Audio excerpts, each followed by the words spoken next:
for joining us. Today we're in sixth grade with Ms. Beth Dowling, and we are talking about inspiring academics. And our lower school does a fantastic job of inspiring our students.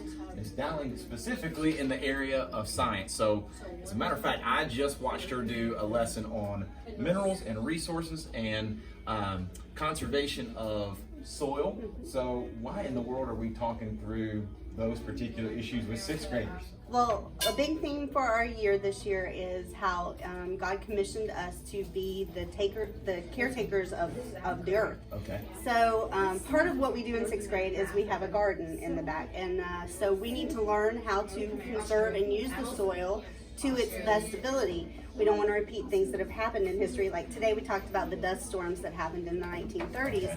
So we want to make sure that we are replenishing the soil and using it to its best ability. So you talked about the garden, and some of our folks that are watching may not realize that we actually do have a box garden on campus here. Yes. Tell us how that came about and how many years this is that we've been doing that. This is our third year with the garden.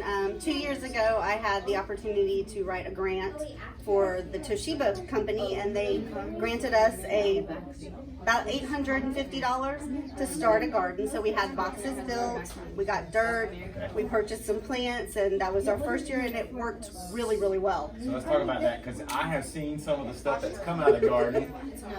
Tell our folks at home the things that you've been able to enjoy as a result of the hard work from our kids in this garden. We started with tomato plants and corn and squash, watermelon, and cantaloupe melons.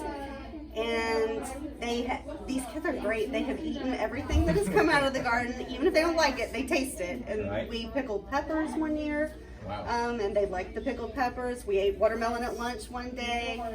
We had broccoli last year. They all ate the broccoli. So your kids will eat it if they grow it. That's right. Or at least they'll try it. So this year we're trying some eggplant. So we'll see how that goes. We have tomatoes and bell peppers again. And so we're doing some neat things. All right. So last question before I talk to a couple of your kids. We're talking about inspiring academics. A lot of times that gets kind of lost and thought of as a upper school only kind of area.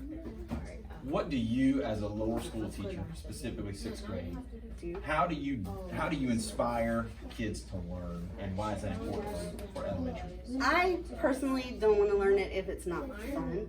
So if you're having to just read something all the time, which we do a lot of reading because you have to read for the knowledge. But if you're just reading all the time, it's not fun. So we try to do interactive things. Right. I like for them to work together, which is kind of what they're doing right now. They're working on a worksheet, which is not fun, but they get to talk it out. Oh, I found this here, I found that there. And then we build things and we see if it actually works. And our theory is it's okay if it doesn't work, because not everything is going to work all the time. And you learn from your mistakes and you go on. So it should be fun. I have things we did. I've had this class since fourth grade.